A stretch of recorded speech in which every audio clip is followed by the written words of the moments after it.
to my party. We're just getting started. A life is a dream or a nightmare scarring. Hand me a drink cause I think I'm going all in. Get me a...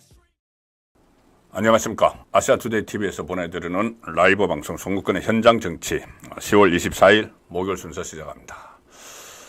제가 지금 오면서 계속 국회 국정감사를 보면서 왔습니다. 휴대전화로 계속 보면서 왔고 오늘 하루 종일 여기저기 좀 살펴봤는데 한마디로 하면 난장판입니다. 완전히 수준 이하 저질. 저도 국회 출입을 상당히 88년부터 했으니까 13대 국회부터 출입을 했죠. 그리고 13대 때 그때 이 국정감사가 부활이 됐습니다. 87 체제가 들어서면서 매년 제가 국정감사를 취재를 쭉 해왔는데 물론 국정감사가 제대로 된 적은 없었습니다. 전부 이 정치국감 이런 식으로 다 불렸고 정책 실종, 이것은 제가 쓴 기사의 단골이었죠. 정책 실종, 정치국감.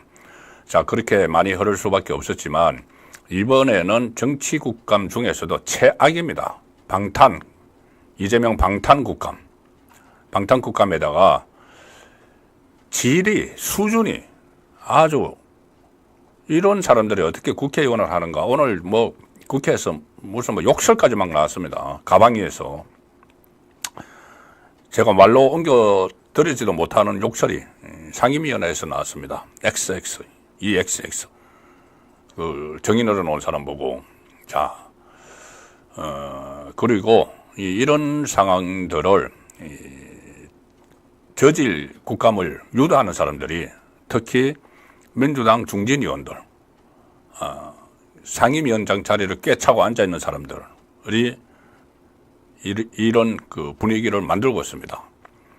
정말 이 회의 진행하는 것을 보면은 저 사람들이 도대체 이게 상임위원장 자리를 뭐라고 생각을 하는 건지. 그때 정청래 법사위원장 처음에 맡고 나서 법도 모르는 사람이 법사위원장 맡고 나서 군대도 안 갔던 사람이 하연병 던져가지고 미국 문화원에 하연병 던지서 불발된 거 던져가지고 이 수영 생활을 하느라고 군대도 안 갔던 사람이 제복 입은 군인들을 앉아라 서라 퇴장하라 이런 폐악질을 했죠. 그리고 그 이후에 법사위원장 정청래 회의 운영하는 거 보면은 마치 본인이 어떤 막강한 권력자인 것처럼, 그리고 모든 회의 진행을 이재명 방탄에 맞춰서 하는 모습을 보이고 있죠. 오늘 제가 쭉 오면서 최민희 가방위원장 이 회의 진행을 하는 것을 참 들으면서 왔는데 과간입니다. 과간.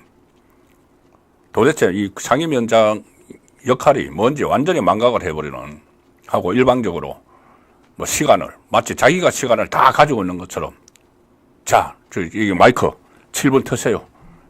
2분 트세요.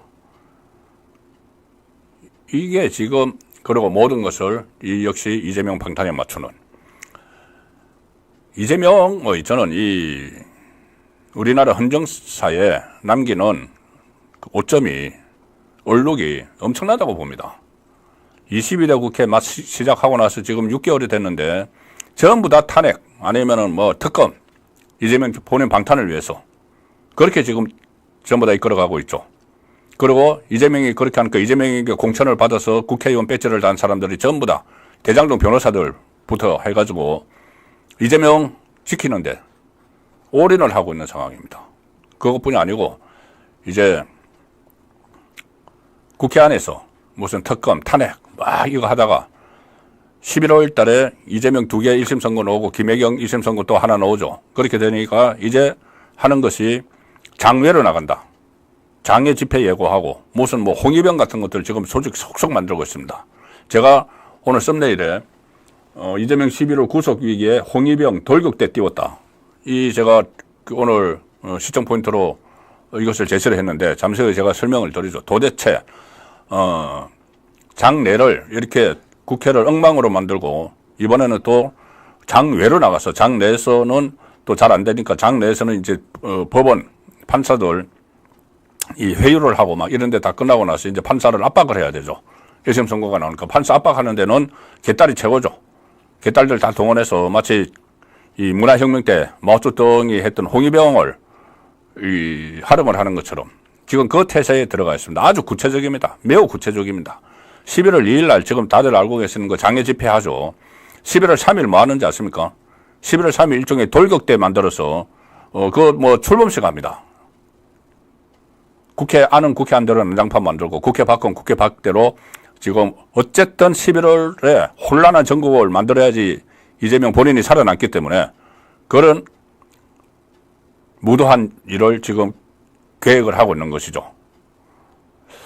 자, 일단 이 부분에 오늘 초점을 맞춰서 말씀을 드리겠습니다.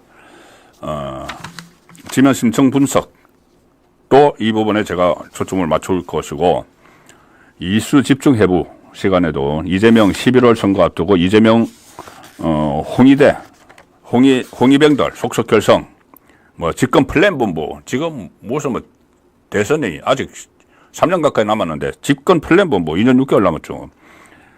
대국민 소통단 이런 걸 만든다고 합니다. 대국민 소통단이 아니고 대국민 이 협박단 그렇게 저한테는 보입니다. 잠시 후에 이게 어떤 이 정체인지 그거를 말씀을 드리죠.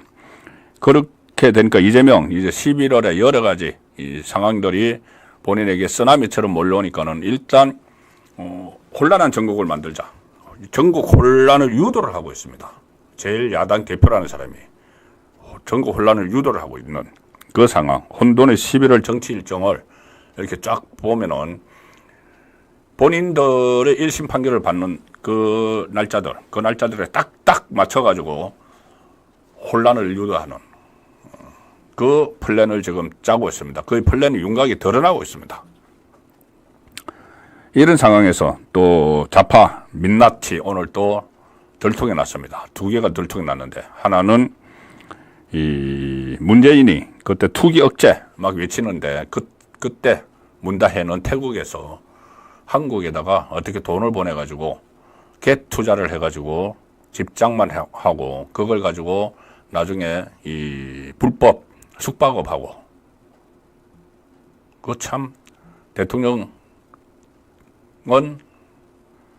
이 투기 억제 해서 무슨 부동산 대책하고 막 발표하고 난리치고 그 딸은 투기하고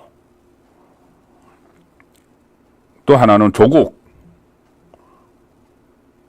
웅동학원 그때 반납하겠다고 했죠. 그런데 세 번째 지금 대국민 사기극을 벌였습니다. 그게 오늘 또 들통이 났습니다. 그 부분까지 오늘 전해드리도록 하겠습니다. 자, 먼저 아시아투데이 지면 심층 분석 기사인데 그 내용을 전해드리기 전에 조금 전에 제가 이 정청래 최민희를 대표적으로 말씀드렸죠. 수준 이하. 자, 지금 이 화면에 떴습니다. 자, 이게 뭐냐면은 정청래 최민희 국감 독점 위원보다 발언 시간 5배. 참, 아니 사회자가 의원들보다 5배나 더 말을 많이 한다. 그 5배 다 말한 게 전부 다 이재명 방탄을 위한 그런 것이고, 또 민주당 쪽에 이 의원들 편드는 것이고, 이 정인들 막 급박하는 것, 앉아라 일어서라 퇴장해라 마이크 꺼라 이거 하면서 발언 시간 5배를 더 쓰는 이런 어처구니 없는 수준 이하의 상임위원장 두 사람입니다. 이 두 사람이 그때 원래 이 원 구성 협상할 때 법사위는 국민의힘 몫이었죠. 그리고 항상 법사위는 10건의 몫이었습니다. 국회의장을 이 제1당이 가져가니까. 그런데 그걸 끝까지 가져가겠다. 민주당이. 왜 그러냐면 법사위원장이 지금 뭐 이렇게 이재명 방탄을 위해서 가장 중요하다는 이야기죠. 그래서 지금 법사위에서 무슨 뭐 검사 탄핵 청문회도 열고 별거 다 하지 않습니까? 그래서 법사위 굳이 가져가겠다. 원래 이 여당 몫인데 가방위도 마찬가지죠. 과학기술방송통신위원회 가방위도 원래 여당 몫인데 이걸 굳이 가져가겠다. 해서 거기 이제 또 MBC 공영방송 지키려고 그렇게 해서 그러면은 협상이 안 되니까 그럼 우리가 다 가져갈 거야. 17개 상임위 다 가져갈 거야. 이래서 결국은 관철시켜서 2개 가져갔죠. 2개 가져갔는데 둘 다 수준 이하의 이 맹목적인 이재명 충성파 두 사람을 앉혀가지고 이재명 방탄을 하고 있는 겁니다. 그러다 보니까 말이 많아지는 거죠. 이게 조금 전에 그 통계를 어디서 내냐면은 국정감사 NGO 모니터단이라고 있습니다.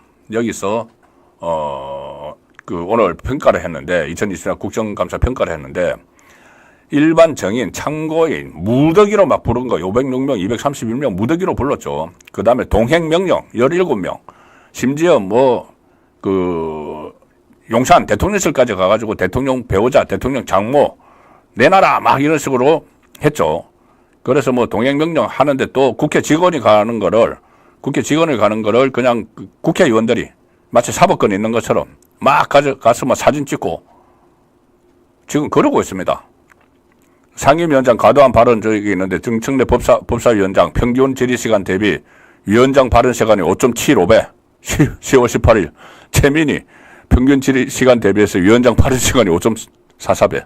이게 말이 되는 행동입니까? 이 국감평가에 따르면은 국회의원들 평균 질의시간보다 3배 이상 길게 발언한 상임위원장은 정청래 법사위원장 5건, 최민희 가방위원장 3건, 신정훈 행안위원장 이 사람도 민주당이죠. 2건. 자, 정청래 지난 18일 서울고검 국감에서 1시간 27분 42초를 발언합니다. 상임위원장이. 그래서 의원 평균 질의시간은 15분인데 15분 15초인데 그거보다 5.75배 많은 시간을 썼다. 상임위 전체 발언 시간 법사위원이 지금 18명인데 그중에서 이 상임위원장이 전체 발언 시간의 22.03%를 사용했습니다. 22%를 18명 중에서 혼자서. 참 최민희 7일 방통위 국감에 그때 이 직무 정지시킨 이진수 방통위원장도 막 불렀죠. 거기서 혼자 또 원맨 쇼를 하느라고 전체 그 상임위 전체 발언의 19.89%가 19.89%에 해당하는 2시간 7초 혼자서 2시간 7초 떠들었다는 겁니다. 국회의원 평균 22분 4초, 5.44배. 그래서 국정감사 NGO 모니터단은 상임위원장의 열성적 국감인가, 과도한 갑질인가. 열성적은 뭔 열성적입니까? 열성적인 것은 이재명 방탄의 열성적이죠. 갑질하는 거죠. 이재명 방탄하느라고. 자, 이런 상황이 지금 현재 국회의 모습입니다. 국회의 모습.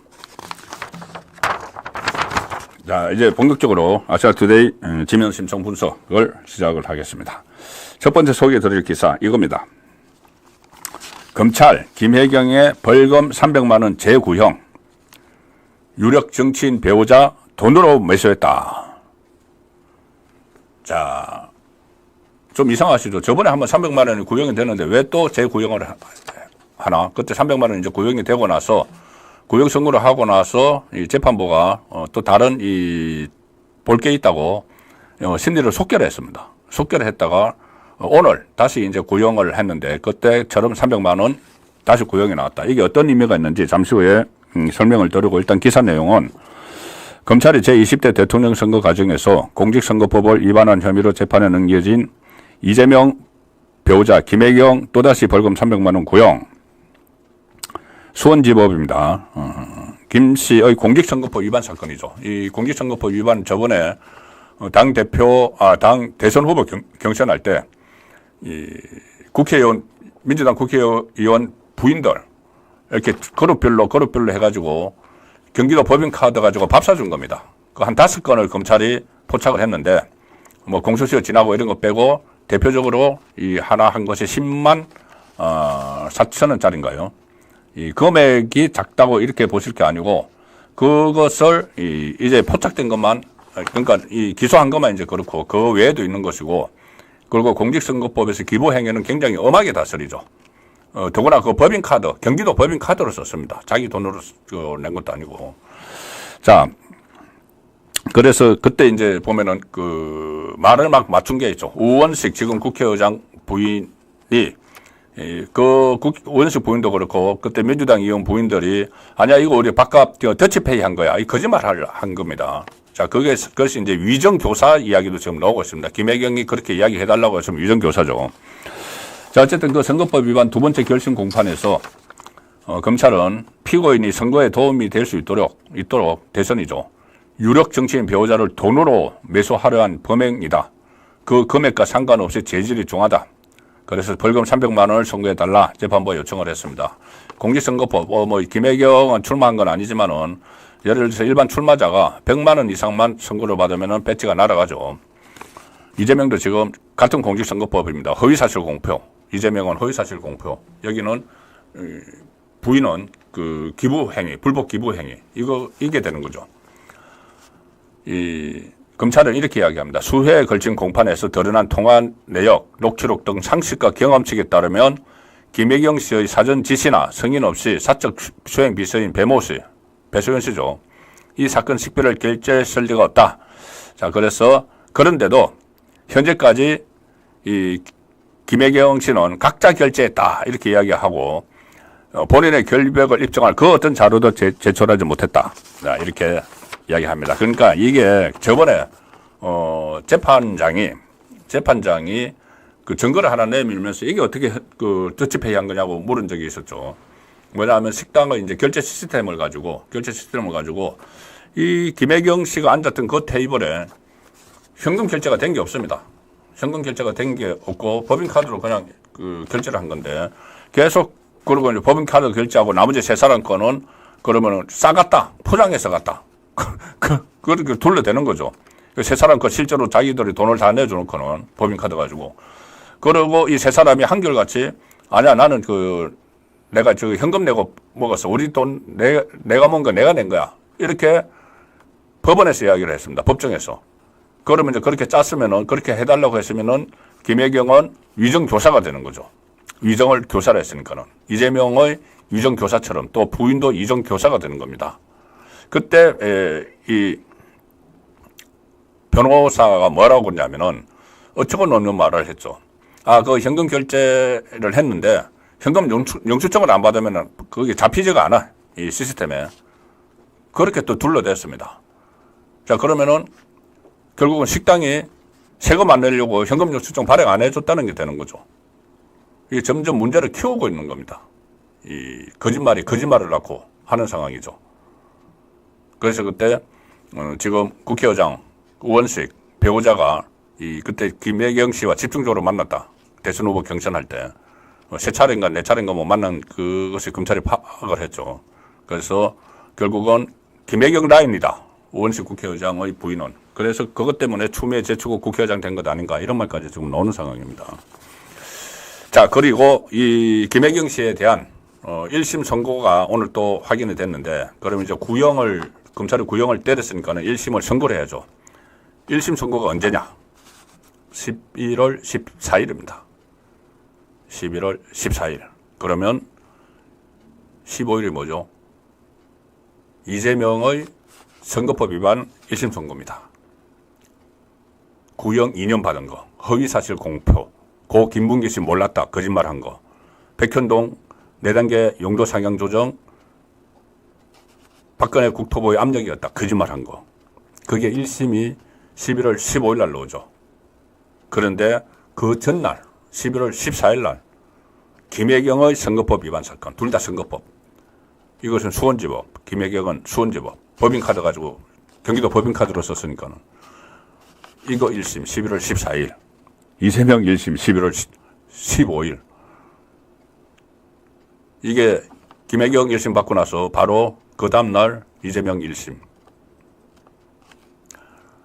이 두 사람에 대해서 계속 수사도 하고 재판도 하고 했지만은 어쨌든 1심 선고가 나오는 것은 처음이죠. 그런데 김혜경이 하루 먼저 나옵니다. 그 다음날 이재명이 나오죠. 이재명은 1심에서 벌금 100만 원 이상만 받아도 손절론이 바로 제기됩니다. 대법원 확정 판결되면 이재명 모든 거 날아가고 대선 출마 못하고 민주당 434억 원 토해내야 되기 때문에. 자, 그래서 15일 이재명의 운명이 갈리는데 14일 날, 그 전날 그 전조가야 이제 김혜경 1심에서 나오는 거죠. 자, 그러면 이재명은 여기서 어떤 꼼수를 부릴까요? 참 대단한 꼼수가 하나 나왔습니다. 자, 제가 14일, 15일이라고 말씀드렸죠. 11월 14일 김혜경 1심 선고, 11월 15일 이재명 1심 선고, 둘 다 선거법. 자, 다음 아시아투데이 지면 기사를 보여드리겠습니다. 아시아투데이 인터넷판 기사 보여드리겠습니다. 제가 14일 말씀드렸습니다. 다음 아시아투데이 기사입니다. 민주당 강화된 김건희 특검법 내달 14일 본회의에서 표결 추진. 자, 14일 김혜경 선고 나오는 날, 이재명 선고 하루 전날 본회의에서 김건희 특검법 표결을 추진한다. 그래서 이슈를 저기다가 집중시키려고 하는 거죠. 김건희 특검법 표결. 해서 또 그러면 또 이번에는 뭐 재표결은 아니지만 저기에서 또 지금 가뜩이나 친한 친윤 싸우고 있는데 이탈표 몇 표 나올까? 또 그런 것도 막 언론에 보도를 하겠죠. 그래서 일단은 물섞기, 물타기. 김혜경 1심 나오는데 물타기. 그 다음날 이재명 1심 나오는 것도 물타기. 저 표결 결과가 그 다음날까지 막 이렇게 언론을 장식을 하니까 물타기 한다고 저게 물타기가 되겠습니까? 김혜경 씨 거는 물타기가 될 줄 몰라도 그 다음 날 나오는 이재명 1심은 물타기 안 됩니다. 그게 얼마나 중요한 일인데. 자, 일단 기사 내용은 이겁니다. 더불어민주당이 김건희 의혹 수사를 위해 재발의한 강화된 특검법 내달 14일 본회의에서 표결 추진한다. 자, 하필 14일 김혜경 선고하는 날. 민주당은 내달 초까지 특검법 소관 상임위원회 법사위에서 법안 심사를 마치고 뭐 자기들 마음대로 하는 겁니다. 법사위도 자기가 가지고 있고 뭐 의원식 그 김혜경 라인 의원식 14일 본회의에서 법안을 상정해 표결까지 마치는 일정을 계획하고 있다. 계획대로 하는 거죠. 무슨 뭐 25일 대법원 상임위에서 국감이 마무리되니까 신속하게 특검법 통과에 박차. 근데 왜 하필 14일이죠? 뻔히 보이죠. 세 번째 특검법입니다. 이게 김건희 특검법.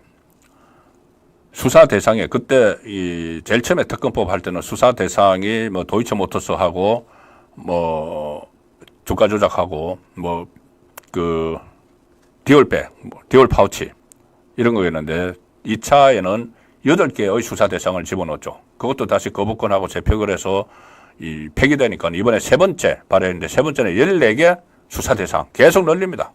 그래서 강화된 김건희 특검법. 사실은 독소 조항이 더 들어간 김건희 특검법이죠. 여기는 뭐 명태균 씨를 통해 대선 경선 과정에서 불법 여론조사 했던 여러 가지 의혹들이 다 추가를 되어 있습니다. 그런데 왜 하필 이거를 김혜경 1심 나오는 날 이걸 딱 잡느냐. 이것뿐이 아닐 겁니다. 이게 이제 일단은 가반이니까 무조건 통과되죠. 무조건 통과 국민의힘에서 이탈표 나오나 안 나오나 통과가 되면은 이걸 다시 이제 거부권을 윤석열 대통령이 행사를 할 거고 그러면 다시 이제 재표결에 또 들어가죠. 재표결 날짜도 제가 볼 때는 이재명의 재판 일정에 맞춰서 재표결 날짜를 정할 겁니다. 그러면 그때 지금 윤한 갈등으로 인해서 정말 이탈표가 8표 이상 나오게 되면은 여권에서 난리가 나겠죠. 그러면 이제 거기에 이재명 1심 선고 물타기 또 하겠다. 다 이게 맞추고 있는 겁니다. 그렇다고 물타기가 이재명의 이 1심 선고는 물타기 안 됩니다. 뭘 가지고도 해도 물타기 안 됩니다. 우파 진영에서도 마찬가지지만은 좌파 안에서 이재명의 1심 선고를 기다리는 세력이 있습니다. 자, 1심에서 피선거권 팍토만 나와봐. 그때 우리 비명 행사시켰지. 비명계들. 이제 우리가 당권을 찾아올 거야. 이 호시탐탐 노리는 세력들이 있습니다. 김동현, 김부겸, 뭐 이 사람들 있죠. 이낙연. 자, 그래서 이게 물타기는 전혀 되지 않는데 어쨌든 이재명은 꼼수를 부리느라고 재판 날짜와 사법부의 재판 날짜와 입법부의 표결 날짜를 막 혼돈하고 섞고 있는 상황인데 이 부분도 잠시 후에 좀 더 구체적으로 분석을 한번 해보겠습니다. 자, 아사투데이 지면신청부서 마지막 소개해 드릴 기사도 역시 오늘의 제가 시점 포인트로 말씀드린 이 내용, 이재명 11월 구속 위기에 홍위병 돌격대 띄웠다. 이 내용과 직접 연결되는 기사입니다. 제목은 야 민주당 집권 플랜본부 이재명 방탄 홍위 플랜본부. 무슨 집권 플랜본부, 지금 대선이 2년 6개월 남았는데 이재명 방탄 홍위 플랜본부다 이 이야기입니다. 야권에서 민주당의 집권 플랜본부 출범을 두고 이재명 방탄 홍위 플랜본부라는 비판이 나왔다. 자, 누가 비판을 했느냐? 야권에서 나왔다고 그랬죠. 야권에서. 여권이 아니고. 전병헌 새미래민주당 대표. 새미래민주당 기억나십니까 혹시? 새미연 총선 때 이낙연이 만든 정치 세력이죠. 근데 이낙연은 이제 뒤로 빠져 있고 이낙연 전 대표는 빠져 있고 여기 이제 전병헌 문재인 정부 초기에 정무수석을 했다가 무슨 다른 비리 혐의 때문에 물러났었죠. 이 전병헌이 대표를 맡고 있는데 전병헌 대표가 이재명을 비판을 하는 겁니다. 이낙연계라고도 볼 수 있죠. 거기서 이재명을 비판하는 겁니다. 제가 좀 전에 말씀드렸지 않습니까? 이재명을 1심 나오기를 학수고대하는 쪽에 좌파에서 있다. 그 상황과 연결시켜 보시면은 전병헌의 비판이 왜 하는지가 알 수가 있죠. 전병헌 이렇게 이야기합니다. 이재명 대표가 당내에 집권 플랜본부를 출범시켰다. 4개 본부와 10만 모범당원 정권교체위원회 체제다. 10만 모범당원 정권교체위원회 체제, 정권교체위원회. 이를 두고 선대위원회, 그림자 내각, 인수위원회라는 평가도 있다. 이렇게 전병헌이 지적을 하고, 그런데 본부의 본색은, 집권 플랜 본부의 본색은 김칫국 플랜 본부에 불과하다. 무슨 집권하냐 너희들은 무슨 집권을 해 이 이야기죠. 김칫국 마시지 마. 야당 안에서 지금 나오고 있는 이야기입니다. 이낙연 계보에서. 또 이렇게도 이야기합니다. 전병헌 10만 당원 정권교체위원회라고 하는데 그거는 이재명 방탄 홍위병일 뿐이다. 방탄 홍위병일 뿐이다. 이재명 유죄 판결을 대비해서 조기 대선을 위한 탄핵 돌격대로 위장시켜 놓은 것에 지나지 않는다. 이거 문재인 정부 정무수석을 했던 사람의 이야기입니다. 지금 여당 이야기가 아닙니다. 여당의 뭐 원내대표나 이런 사람 이야기가 아닙니다. 같은 좌파 진영에서 나오는 이야기입니다. 호시탐탐 노리고 있다는 거죠. 이재명 자리를. 그리고 전병헌 대표는 야당 대표 시절과 전혀 관계없는 범죄 혐의를 그렇죠. 그 전에 성남시장 때 다 제주지사 때 했던 거죠. 야당 탄압으로 방어하기 위해서 이제 포장을 하는 겁니다. 정치권 관행을 깨고 야당 대표까지 연임한 실체를 그대로 보여준다. 아주 맹렬히 비판을 하고 있죠. 이렇게도 이야기했네요. 현 여권 분열 등을 고려했을 때 정권 교체 가능성이 높으나 이건 자기들 생각이고 어쨌든 이재명 사법 리스크 이슈에 따라 범야권 리스크로 확대돼서 이재명 패배는 불가피하다. 자, 이재명은 패배한다. 그러니까 우리가 나서야 된다. 뭐 이 말입니다. 좌파 안에서. 지난 대선에서 이재명 후보가 아니었다면 윤석열 정권 출범을 막을 수 있었다는 것은 상식적인 국민 대다수의 생각이다. 전병헌의 생각이겠죠. 어쨌든 전병헌은 김칫국 플랜을 밀어붙이는 것은 집권을 기정사실화하는 분위기를 조성해서 법원을 압박하려는 꼼수가 숨겨져 있다는 것을 법원도 모를 리 없다. 이게 제가 다시 말씀드리지만 야당에서 나온 이야기입니다. 좌파에서. 다수 의석 위력으로 상권 분립 민주주의 기본 질서를 위협하고 판검사를 급박하는 세력들에 대해 사법부가 정의로운 본때를 보여주기를 기대하고 있다. 좌파에서도 기대를 합니다. 이렇게. 좌파가 전체 똘똘 뭉쳐있는 게 아니고 이재명으로는 도저히 안 돼. 이재명 손절해야 돼. 벌써 이제 군부를 떼고 있죠. 이제 1심이 나오면은 이게 불길처럼 막 좌파에서 나올 수가 있습니다. 이 상황이니까 이재명은 홍위병, 돌격대를 띄웠습니다. 11월 선거 앞두고 이재명 홍위대 속속 결정하고 있다. 조금 전에 이제 집권 플랜 본부 제가 말씀드렸죠. 이게 김민석이 본부장이라고 합니다. 김민석. 이재명하고 역할 분담해가지고 계속 탄핵 외치는 그 김민석. 이재명이 선임 최고위원으로 만들어졌죠. 김민석은 형이 김민웅입니다. 김민웅. 저 장외에서 지금 탄핵을 외치고 있는 그 김민웅 형제가 한 사람은 장내에서 장내에서 곧 장외로 나가죠. 같이 형 따라 장외로 나갑니다. 어쨌든 지금은 한 명은 장내, 한 명은 장외, 아우는 장내, 형은 장외에서 무턱대고 탄핵 이재명 방탄을 위해서 그 외치는 김민석이 이 집권 플랜 본부 본부장인데, 이게 집권 플랜 본부를 지금 만든 것 자체가 조금 전에 말씀드린 그 산하에 무슨 단 막 하는데, 이게 대통령 선거할 때 대선 캠프에서 하는 그 행위입니다. 마치 지금 조기 대선을 기정사실화하고 이 집권 플랜 본부를 띄우는데, 이 집권 플랜 본부에서 이 조금 전에 소개해드린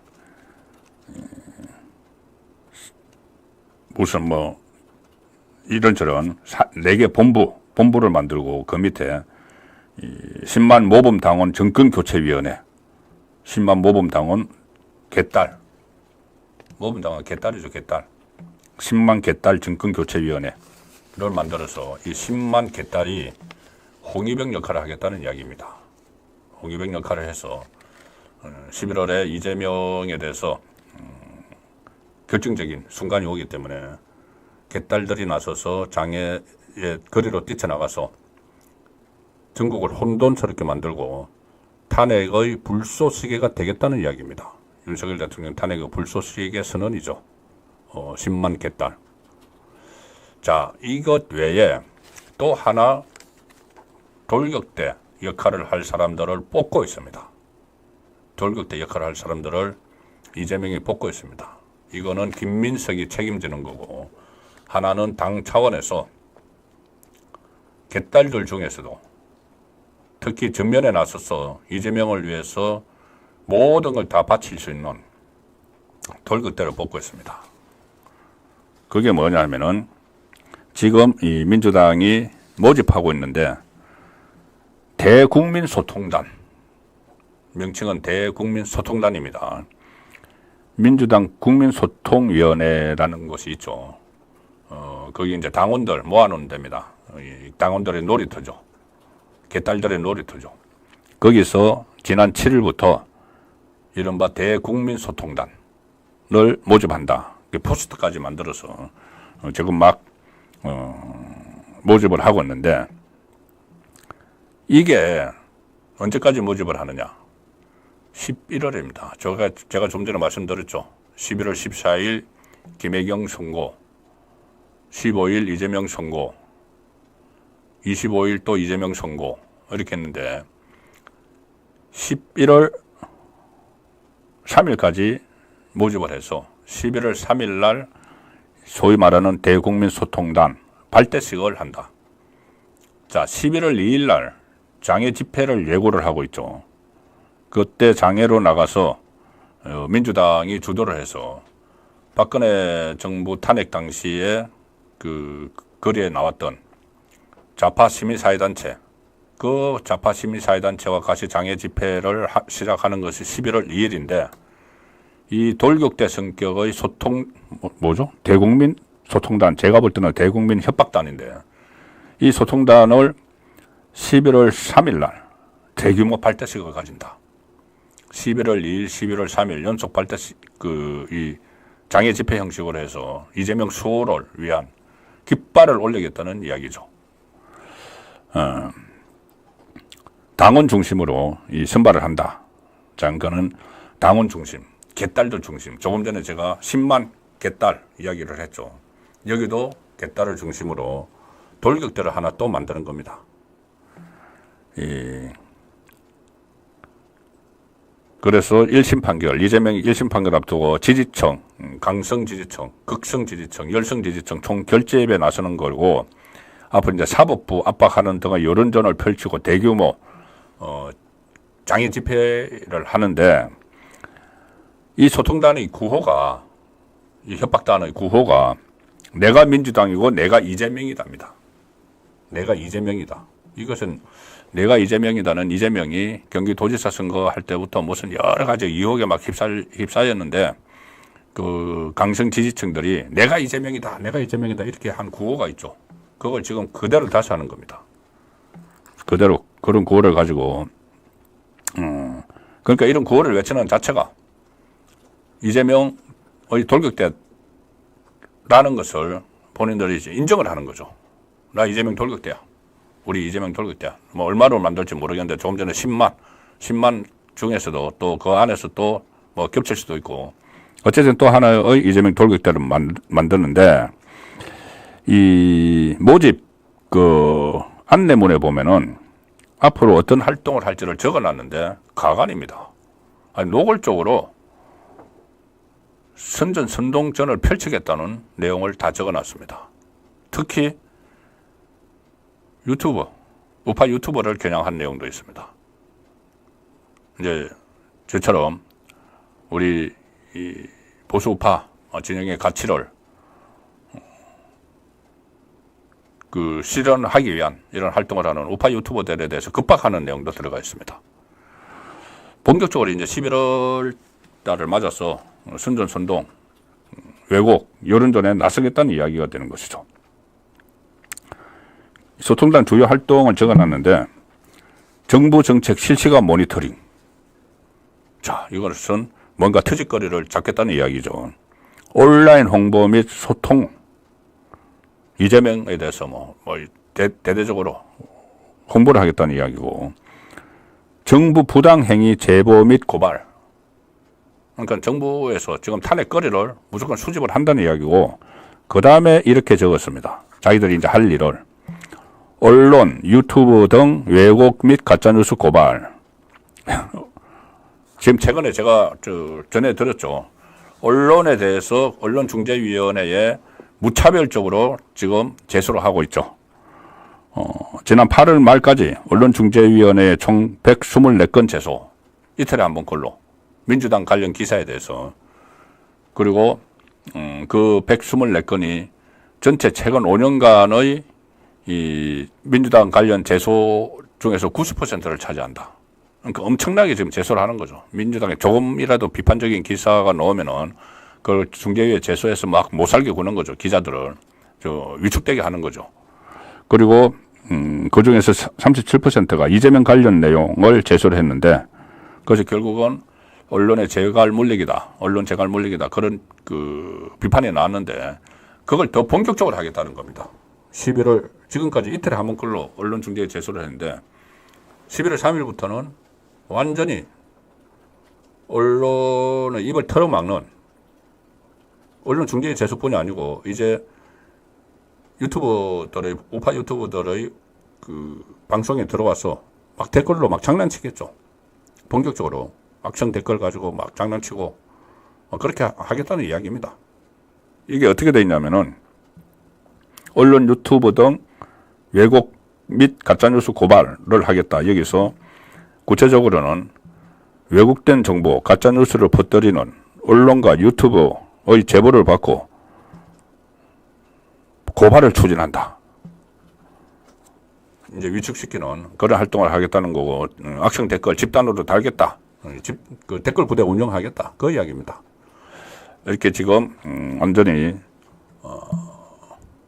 이재명의 11월 위기가 시작이 되니까 전국 혼란을 막 유도하는, 자, 이 상황에서 홍위병 부대를 몇 개 막 만들고 있는 그 시점이고, 그러니까 이 장 내에서는 다수당의 힘을 이용해서 국정감사를 제가 모두에 말씀드린 것처럼 완전히 이재명 방탄국감으로 만들고, 또 검찰총장 탄핵 발의, 이창수 서울지검 중앙지검장도 탄핵, 이재명 수사 검사 다 탄핵, 막 이렇게 하고 이 법을 그러니까 입법권을 이용해서 법원에는 당근을 막 던지고 뭐 법 왜곡죄에서 판사를 뺀다든가 아니면은 이 법원의 수건 사업, 법관 임용 기준을 완화시키는 법안을 신속하게 처리를 한다든가 장 내에서는 이제 이재명 방탄을 위해서 모든 걸 다 합니다. 이 판사도 압박하고 그 판사를 해유하고 검사를 협박하고 또 언론에 대해서 재갈 물리고 막 하고 그거와 또 별개로 장 외에서는 11월 2일 날 장에 투쟁한다. 11월 3일 날 뭐 발대식 대국민 소통단이라고 하는 거 발대식 한다. 이렇게 지금 조직적으로 방토막을 막 치고 있는 상황이죠. 이 상황에서 또 여러 가지 시도를 합니다. 11월 달에 모든 것이 지금 몰려 있는 상황인데, 자, 11월 달에 일단 예정된 좌파 제가 집단 몰락 시나리오라고 한번 말씀드린 적이 있죠. 좌파 집단 몰락 11월 달에. 지금 말씀드린 대로 그거 세 개뿐이 아닙니다. 그 11월 14일 김혜경 1심, 11월 15일 공직선거법 구형 인용받은 것 이재명 1심, 11월 25일 구형 3년 받은 이재명 위정교사 1심 외에 또 있습니다. 조국당의 2명이 조국은 11월 중에 대법원 확정 판결 받으면은 바로 구속이 되죠. 2심에서 징역 2년 받았는데 법정 구속이 안 된 상황이라서 그게 이제 11월 달에 확정 판결이 나올 수밖에 없는 구도로 지금 가고 있습니다. 그리고 조국당의 넘버 2 황운하 원내대표 황운하도 울산시장 선거 불법 개입 혐의 그때 울산경찰청장으로서 하명 수사를 해서 1심에서 징역 2년을 받았죠. 근데 법정 구속 안 시켰습니다. 그러다가 이제 국회의원이 됐는데 이제 2심 선고가 바로 11월 21일 있습니다. 21일.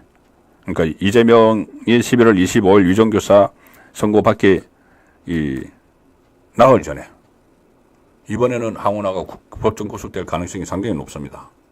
검찰에서도 구형을 징역 5년을 구형을 하면서 황운하에 대해서 반드시 법정 구속시켜야 된다고 하고 그 이유를 쫙 설명을 했습니다. 근데 현역 국회의원이니까는 법정 구속을 하려면 지금 회기 중이죠. 11월 달이면은 정기국회 회기 중이니까 체포동의안을 처리를 해야 되는데 황운하 지금 그 민주당 출신이라고 하지만은 지금 조국당 소속인데 민주당 사람들이 그 방탄 체포동의안에 부결시켜줬다가는 민주당이 금태기를 쓰게 되죠. 아마 부결 안 시킬 겁니다. 가결시켜버릴 겁니다. 나중에 또 이재명이 또 이 체포동의안이 올지도 모르는데 그걸 그때를 대비해서라도 황운하 정도는 그냥 날려버리겠죠. 그래서 황운하 법정 구속 11월 21일. 그러니까 11월 달에 쫙 몰려 있습니다. 여기 또 하나 플러스 알파가 있죠. 뭐냐? 문재인 소환. 문다혜 씨가 이상직과 관련한 뇌물 사건으로 이번 달 며칠 안 남았죠. 이번 달 안에 검찰에 불려갑니다.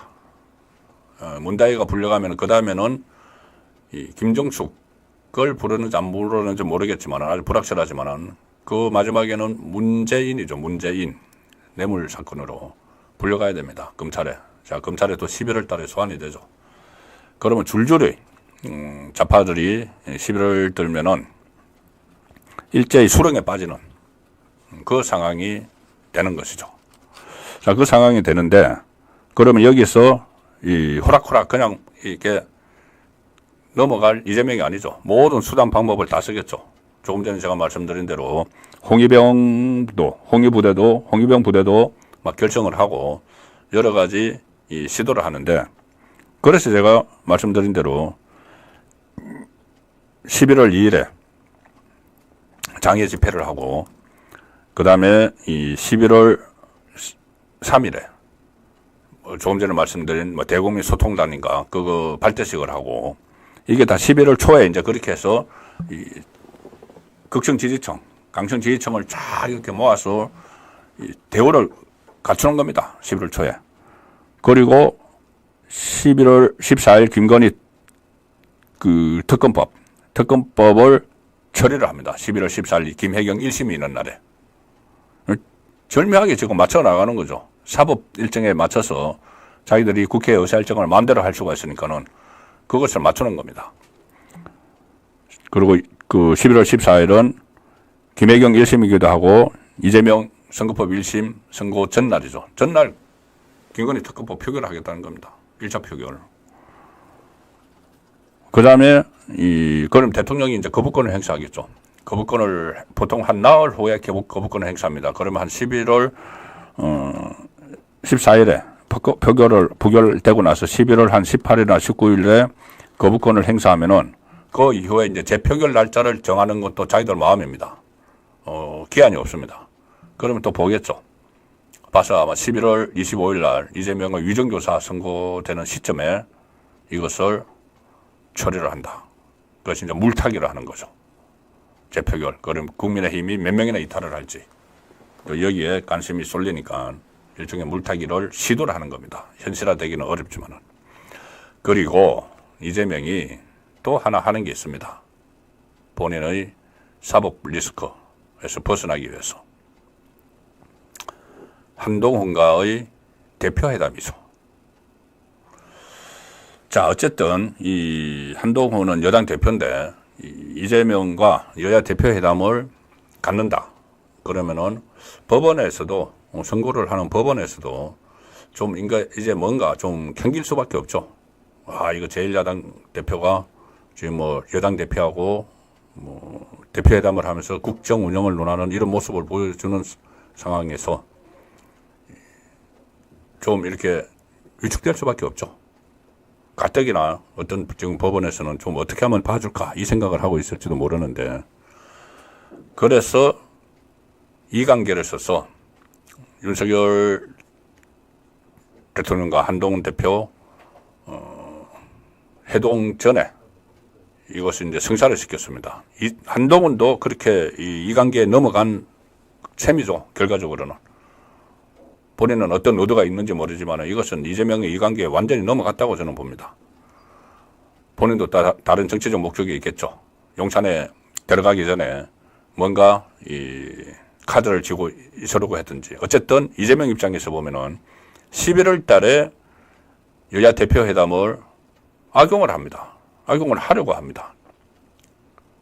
지금 11월 달, 그러니까는 예를 들어서, 이재명이 1심 선고, 첫 1심 선고가 되는 15일 전에 지금 이재명은 그때쯤 회담을 하려고 하는 거죠. 막 끄는 거죠.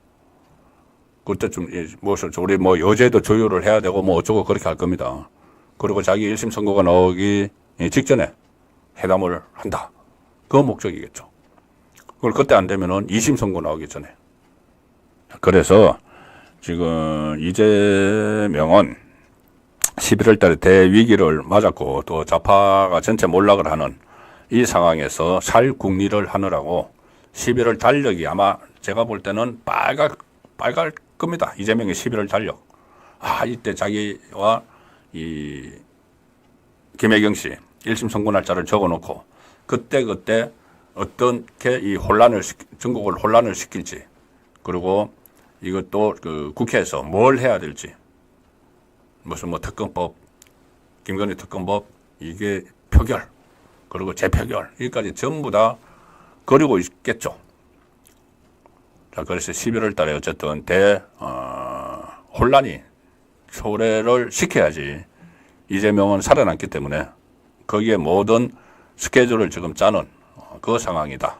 그렇게 정리를 해 드리겠습니다. 그렇다고 이재명이 11월의 그 위기를 벗어날 수는 없습니다. 11월 되면은 민주당, 조금 전에 제가 말씀드렸죠. 좌파 안에서 이재명 손절론이 일어나면은 개딸들이 그걸 막 끌어고 나서겠죠. 그러면은 좌파 진영 안에서 큰 혼란이 일어납니다. 자, 그러면은, 윤석열 대통령 국정 운영 이제 제대로 좀 해야 되는데, 그러기 위해서는 한동훈 대표와의 다시 관계 복원이 가장 시급한 문제가 될 수가 있습니다. 어쨌든 이런 상황인데 여기서도 이런 11월 대위기를 앞두고 있는 민주당 그러니까 좌파 진영에서 민낯을 드러내는 일이 두 가지가 있었습니다. 하나는 조국, 하나는 문다혜. 조국 먼저 이야기를 소개를 드리죠. 조국이 또 대국민 사기극을 또 벌였는데 2019년에 조국이 법무부 장관이 됐을 때 민정수석 하다가 법무부 장관을 문재인이 시켰는데 그때 조국 파문이 일어났죠. 여러 가지 사태가 일어났죠. 지금 계속 그 재판 받고 있는 그리고 조국이 이제 대법원 확정 판결만 나면은 제발로 걸어서 감옥에 가야 되는 그거는 2019년부터 시작된 거죠. 이 입시비리 딸 조민 그리고 아들 조원 이 두 사람 전부 다 가짜 스펙 조민은 7개 가짜 스펙 만들어 가지고 부산대 어전원에 보내고 막 한 거 그게 지금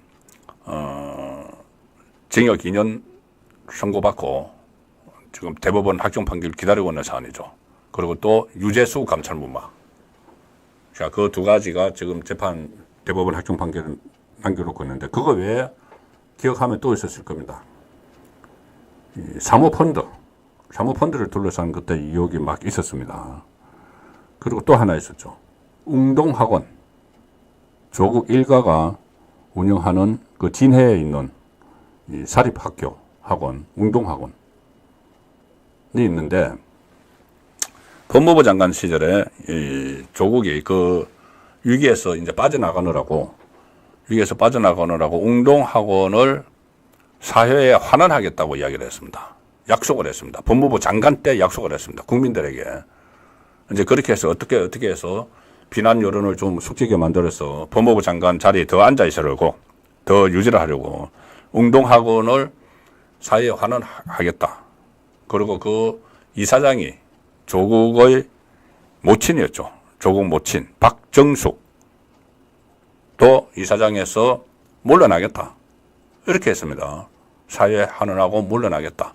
그리고 그때 웅동학원과 관련해서는 여러 가지 의혹들이 있었는데 대표적인 것이 이 자기들끼리 이 허위소송 그 뭐 어제 빚에서 벗어나느라고 자기들끼리 뭐 가족들끼리 허위소송을 막 벌이고 또 학교 교사들을 돈 받고 채용을 하고 어처구니 없는 그때 비리들이 있었죠. 그리고 캠코 한국자산 그 관리공사에 우리나라 돈 뭐 100억 원대를 갚지도 않고 계속 미루고 있고 그런 논란들이었습니다. 그 논란이 일어나니까 이 사회에 환원하고 이사장직에서 물러나겠다고 대국민 약속을 했는데 이제 법무부 장관 자리 좀 지켜보려고. 그런데 다른 의혹들이 막 터지면서 법무부 장관에서 쫓겨났죠. 물러났죠. 물러나니까 이 약속을 안 지킨 겁니다. 약속을 안 지키고 이제 그냥 한마디로 하면은 뭐 속된 표현으로 쌩깠다. 내 법무부 장관 뭐 지키려고 내가 그거 사회에 환원한다고 했지 내가 왜 해? 그거 계속 가지고 있었죠. 가지고 있다가 2022년에 이게 2019년이었고 3년 후에 2022년에 다시 논란이 된 적이 있습니다. 뭐냐면은 그동안 이제 국민들은 또 잊고 있었는데 조국의 모친 박정숙 이사장이 연임을 했다. 이사회를 열어서 연임을 했다. 그 기사가 나왔습니다. 그러니까 사람들이 저 사회 환원한다고 했는데 박정숙 이사장에서 물러난다고 했는데 왜 안 물러났지? 막 이런 논란이 일어났습니다. 근데 그것도 뭉갰죠. 그래도 뭐 안 물러나고 뭉갰습니다. 2022년에. 그러다가 이번에 총선 앞두고 2024년 총선 앞두고 4.10 총선 앞두고 이게 다시 논란이 일어났습니다. 조국이 이제 총선에 출마를 했죠. 뭐 비례대표 그 정당 이상한 당 만들어가지고 총선에 출마를 하니까 다시 이게 선거 과정에서 불거졌습니다. 왜 그때 환원한다고 했는데 환원이 안 됐지? 이 논란이 불거지니까 자 다시 거짓말을 합니다. 대국민 사기를 칩니다. 또 총선 때 뭐냐면은 총선이 4월 10일이죠. 22대 총선을 앞둔 4월 2일 총선 8일 전에 박정숙 이사장 조국의 모친이 웅동학원이 이제 총선 앞두고 논란이 돼서 아들 선거에 영향이 있을 것 같은가. 실제로 뭐 조국이 뭐 일장문 낸 거나 마찬가지죠. 입장문을 내서 뭐라고 하냐면은 사회하는 약속대로 웅동학원을 국립화 또는 공립화하기 위해서 중앙정부나 지방정부에 요청했지만 현재까지 모두 난색을 표하고 있다. 우리는 이 국립화 또는 공립화하고 우리는 빠져나오려고 다 요청을 했지만은 아무도 지금 못하겠다고 난색을 하고 있다. 자기들이 요청을 했다. 이렇게 이제 총선 때 빠져나갔죠. 근데 이게 또 거짓말이었습니다. 대국민 사기고 거짓말이었습니다. 오늘 교육부 국정감사가 있었는데 거기서 이 국민의힘 교육위원회 서지영 의원이 경남교육청에서 받은 자료를 보면은 웅동학원 이사장 친인척 임원 현황인데 작년 9월에 그러니까 이 총선 때 자기들은 이거 저희 이 사회 환원하려고 막 노력하고 있는데 잘 안 되고 있어 이렇게 했죠. 그런데 노력하기는 커녕 작년 9월에 새로운 이사를 한 명 임명을 했는데 누구냐? 조국의 외삼촌 가족이죠. 조국의 외삼촌. 그러니 조국의 모친인 이사장 박정숙 이사장의 친동생을 이사로 버젓이 신규 이사로 등록을 했습니다. 이게 뭐 사회 환원을 하려는 사람인가요? 그리고 조금 전에 국공립화 위해서 요청을 했다. 모두 난색을 표했다. 그런데 경남교육청은 웅동학원이 국립 또는 그 공립 전환과 관련해서 공식 논의를 제안을 해오거나 의견을 제출한 적이 없다. 거짓말한 겁니다. 대국민 사기 친 거죠. 그리고 중앙 지방정부와 국공립화를 논의했다는 부분은 전혀 사실이 아니다. 이렇게 국회에 자료를 제출했습니다. 이게 조국입니다. 그 조국이 지금 당 대표라고 행사를 하고 있는 어처구니 없는 상황이죠. 위선. 자, 그리고 문다혜. 참 요즘 이 여러 가지 가지가지 하는데 음주운전은 물론이고 그 뇌물 사건도 있고 또 무허가 불법 숙박업소 제주도에서도 운영을 하고 영등포에서도 하고 이제 또 양평동 그것도 숙박업소 운영했다고 했죠. 그런데 그 양평동은 갭 투자해서 샀다는 겁니다. 문재인 정부 시절에 갭 투자를 해가지고 뭐 복잡한데 간단히 말씀드리면은 그때 본인이 태국에 가기 전에 살고 있던 구기동 빌라 팔아가지고 갔는데 거기서 저 태국에서 양평동 집을 사죠. 양평동 집을 샀는데 구기동 빌라 판 거보다 2억 얼마인가요? 2억 3천만 원. 2억 3천만 원을 더 주고 구입을 했다. 그런데 빚은 안 냈다. 그러면 2억 3천만 원은 어디서 났느냐? 이 이야기가 있었는데 2억 3천만 원이 결국은 그때 갭 투자한 겁니다. 전세 끼고 산 겁니다. 전세 끼고 그때 문재인 정부에서는 계속 거기에 대해서 부동산 투기다. 투기하지 마라. 막 이렇게 국민들에게 이야기를 했는데 그 딸은 갭 투자 투기를 한 겁니다. 그리고 그 2억 3천만 원을 나중에 이제 전세를 끼고 했으니까는 전세 나가면 2억 3천만 원 돌려줘야 되죠. 그럼 그 2억 3천만 원 돌려주는 건 또 어디서 났느냐? 그래서 그게 태국에서 뭐 돈 보내고 한 그 특갈비가 역류한 거 아니냐? 그런 이야기까지 막 나오는 상황입니다. 그런데 이제 그것을 전세는 내보내고 그러다 또 숙박업을 했는데 이게 또 불법이다. 엉망이죠. 그래서 또 나중에는 이거를 갭 투자해가지고 팔았을 때, 다시 팔았을 때도 2억 원대, 억대 시세 차익을 또 남겼습니다. 자기 아버지는 부동산 대책 계속 발표하고 그 또 통계 조작해가지고 막 그렇게 하는데 딸은 갭 투자해가지고 1억 4천만 원이네요. 1억 4천만 원의 시세 차익을 남기고 또 양평동 주택을 매각을 했다. 참 집안, 문재인 전 대통령의 집안도 정말 엉망입니다. 좌파의 민낯이죠. 조국과 같이. 예, 오늘 보내드린 라이브 방송 송국근의 현장 정치는 여기서 마무리하겠습니다. 남은 저녁 즐겁게 보내시고 지금 굉장히 속이 상하실 겁니다. 저도 마찬가지입니다. 이 상황에서 이재명 구속 위기에 몰리고 있으니까 홍위병 돌격대 띄우고 하는 상황에서 또 여권은 또 오늘도 하루 종일 티격태격하고 티격태격. 저도 전해드리는 게 이제 정말 지칩니다. 면목도 없고 민망하고. 하루속히 이 여건이 제 모습을 갖추기를 기대를 하고 내일 금요일에 오늘 같은 시간에 5시부터 라이브 방송 송국근의 현장 정치에서 찾아뵙겠습니다. 자, 오늘 순서는 여기서 마칩니다. 고맙습니다.